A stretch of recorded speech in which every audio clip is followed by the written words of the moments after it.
Hi, friends. Today we're going to work on some watercolor techniques and we're going to make a cute little painting of an owl. Let me start with the owl. So, our owl is going to go right here and we're going to start with a U for the body. So, a nice big U. And I'm going to give him his pie pan eyes. So, great big circles for the eyes. And then I'm going to give you a choice on how your eyes end up looking. So you can stop there with just two little dark circles inside, or you can add a circle around the outside of that if you like that look. Maybe another circle even around that.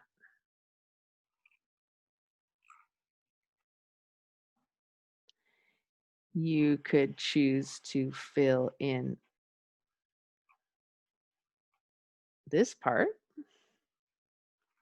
and you get totally different personality to your owl depending on where you're going to stop. I want this.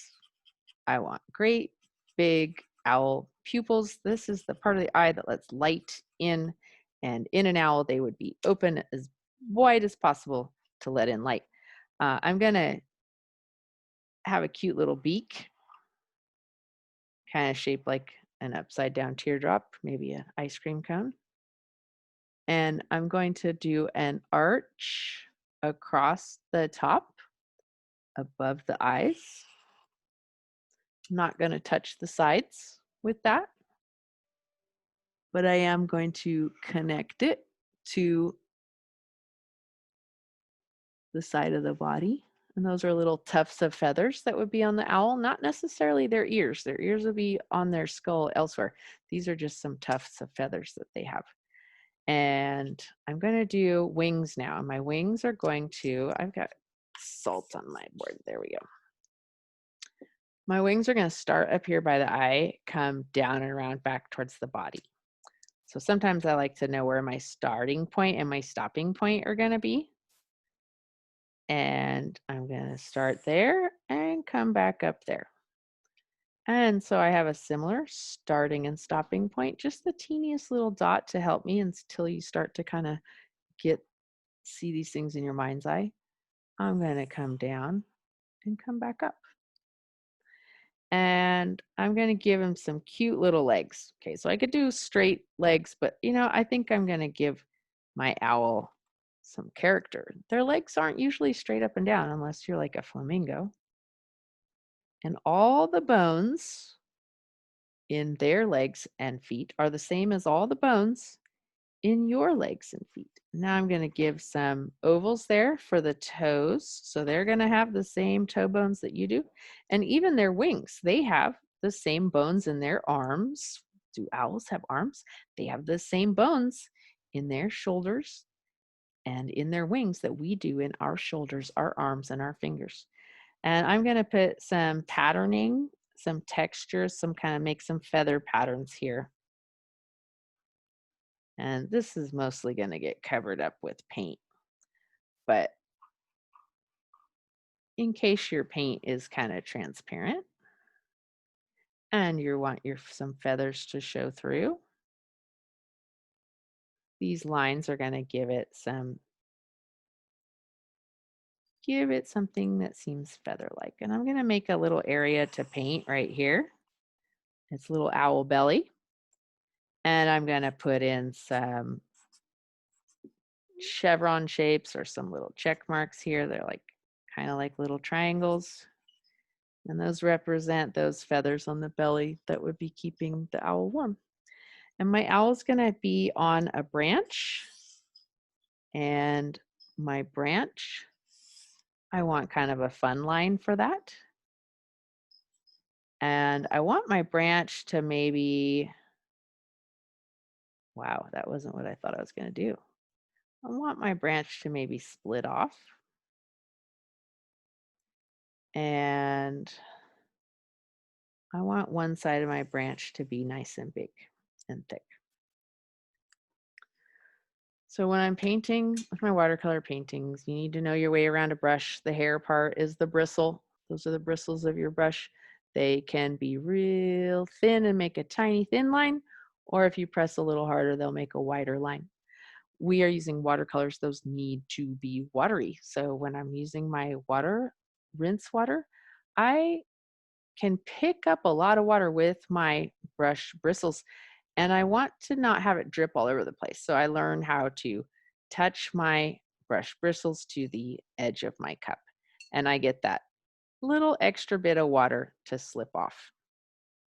And I definitely don't tap it because water goes everywhere. So I'm gonna pick up some water and put it in all of my colors. I already have these very wet from some other paintings, but I'm going back and forth. And if when you're painting, you should only touch like watery paint in your paint tray. If you touch deep enough, you'll hit that solid paint, but that's not what we're painting with in watercolors.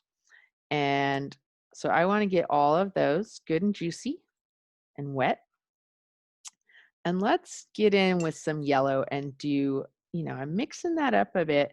I don't want a big blob of paint, so I'm going to kind of twist off the edge because that's got a lot of water on it. I want that water there, but I don't want all that water on my painting.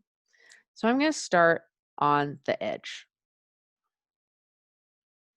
Go pick up a little bit more pigment because I want to be able to have something to spread in. Now I'm going to make sure I have some water on my brush, and I'm going to give that color a place to spread. Oh, and that looked kind of neat. It's still kind of bleeding in there. Let's see what happens if I add a little bit more water. Yeah, so that color is blending. We call it bleeding when it kind of mixes and spreads. So I'm gonna, my rinse water is kind of dirty. It's almost kind of purple. And I'm gonna do some yellow here. I'm gonna let the water carry my pigment. Pigment is my fancy word. It's not a new animal, a pigment. It's a mint flavored pig. Nope. It's a fancy word for the actual color. All right. I went into my eye. I didn't really want to do that. But, we take our accidents and mistakes become happy little accidents. So maybe, you know what? I'm going to just paint in my eye a little bit. Maybe I'll come back and add some color on the outside of my eye when this is more filled in a little bit. So I got a little bit of orange, and I'm going to watch that blend in. And my paper's getting pretty wet now. I use my lines on my painting to kind of be a starting place. And then I'm using the water to spread those colors in. So I'm pretty wet right now. I wonder what would happen if I added a little bit of red just up to the top while my water is nice and my paper is nice and wet. There are special watercolor papers. They're much thicker and really a lot easier to work with. But what we have is pretty good. It's better than printer paper. And spread in some more of these colors. And in the arm, I'm going to try and get just water. So in the arm, in the wing, okay, I'm going to do just water and just water. And I'm going to see what happens if I just touch some paint down. Oh, there's not enough water. It's not going to work.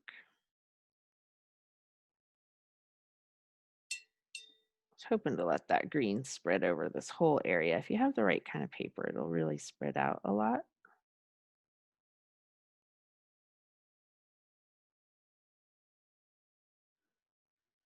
So let's try a little bit more water here. So if I really have some standing water and then watercolor paper, this would work a little different. But if I drop the paint in, it kind of spreads out. So that's what you're trying for, is to get it to really spread out.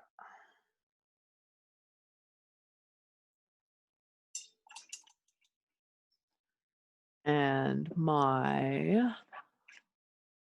let's see, I think I'm going to go with, play with some red here in the belly feathers. And working a little bit faster so I don't end up with weird stripes. Get in here with some water. Get this whole thing wet. And I'm going to let that red spread through there.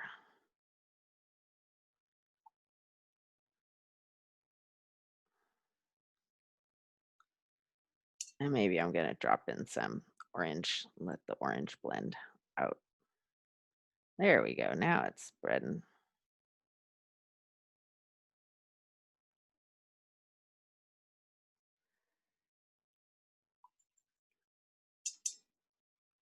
And we'll keep, let's see, I'm going to do the legs last. I want to do some of my sky. And the first spreading I do with the paper, I'm just doing water, getting that paper pretty wet, and then watching what happens when I come in and drop in some blue. If you have enough water, and I don't know if you see how often I'm going to the water, if you have enough water, the paint should be spreading in that water. Okay, so I'm gonna get in here, lay some paint while it's wet. So while that water is wet before it gets soaked in, I can drop in some pigment and it spreads out pretty fun. So I'm gonna get some more blue up here, work while it's wet. Kind of gotta work fast. While it's wet, I wanna bring in my pigment. Look at that, that's what we're going for. So that's why we're doing kind of, the owl is just for fun, something to get us to have a place to practice some of these techniques. And I always learn new things while I'm doing it too.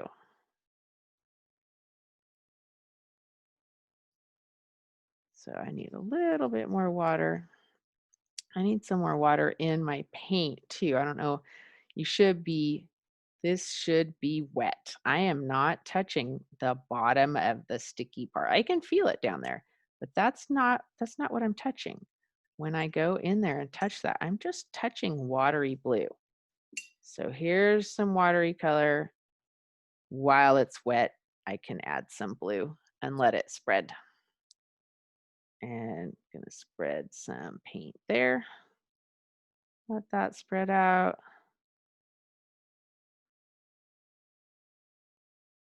Go around the areas. And spread that paint out and up. And down here, I want something kind of fun and dark. I'm gonna get in there while it's wet and do some purple. Look at that. And this should be good and wet. If you're not spreading as fast as I'm spreading, like if the paint isn't like spreading out, you're not using enough water, and that's one of the most common mistakes. So my paper's nice and wet now, and when I add just a little bit of color, it's really spreading out. So my paper's wet. It's kind of soaked up a lot of water. So now I got water that's sitting on top. I just touch the watery part of the purple and let that spread out on my paper. So I'm going to add a little bit of purple up here. Use some water to spread that out. Once that paper is wet, the color kind of runs around and goes its own places. And that can be fun. So I left, I'm gonna go back in with some orange. And I kind of twist my brush a little bit because I want a little point now. I don't want to spread too much paint. So I kind of twisted it on the side of the orange. And now I can go in and very carefully give my owl some orange legs and feet. And now I'm going to go in. Oh, I wanted to do something different around the eyes. That's right.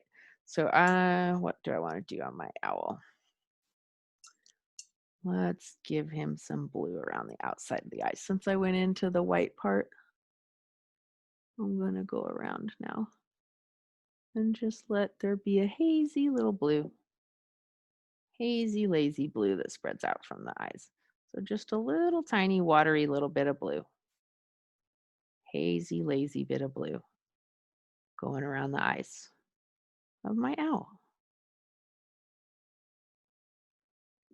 You can, of course, be choosing different colors. And I'm going to do now, just show you some techniques for doing fine brushwork, fine as in thin. Okay, so my brush bristles can make a real thin line if you want. It can make a thick line, or it can make a real thin line if you just kind of whisper across the paper, not across your hand. I just did that to show you. I'm just going to get the tiniest bit on my tip of my brush, and I'm going to kind of touch the brush to the side of that pan. And I wanted to show you, like, if I want to make a spiral, it's not quite like making a spiral with a marker. So I'm going to start with a C. I need a little bit more pigment on that.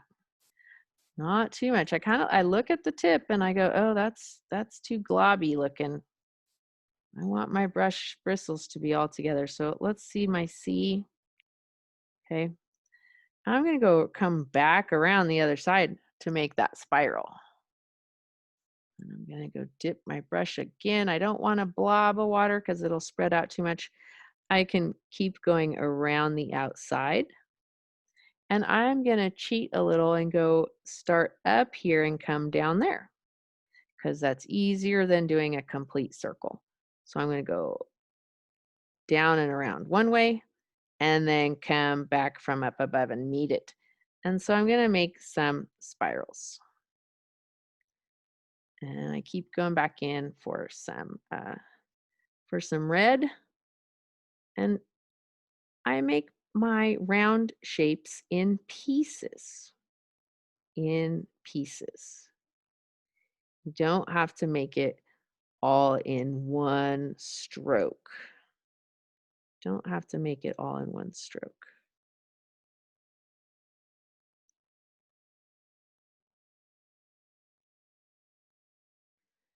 And I go into the edge of my pan as I pick up my red. I want to really control the amount I have on my tip of my brush. That's part of what you're doing. I'm going to put in a couple more spirals. Put one in over here. Gotta be careful not to rush because I tend to rush at the end. Now I want to let you guys free paint with one of those other pieces of paper. So we're doing this owl, and I can already tell that was kind of blobby. So I'm going to go back before I paint and blot some of that off. I want you to be able to paint with your half piece of paper. Free paint something. And I just wanted to make sure, though, that you did get to practice using your brush in a number of ways, using the paint in a number of ways. And some of these branches are so small, I'm just going to make some lines. Maybe one more spiral out here. Doing my spiral in pieces. Maybe I can put some dots in other places. some dots, some partial circles over here, some partial circles, dots, and some little lines. And keep going. And if all you get are some nice even space lines, that's fine. That looks cool too. I left a little area out over there. I'm just gonna throw some blue in, touch a little bit of purple to it, and while it's wet, that'll spread out. Um, you may have heard of using salt in paint, and so while it's nice and wet, and I'm adding some more water before I do this. I have to add some water and some pigment.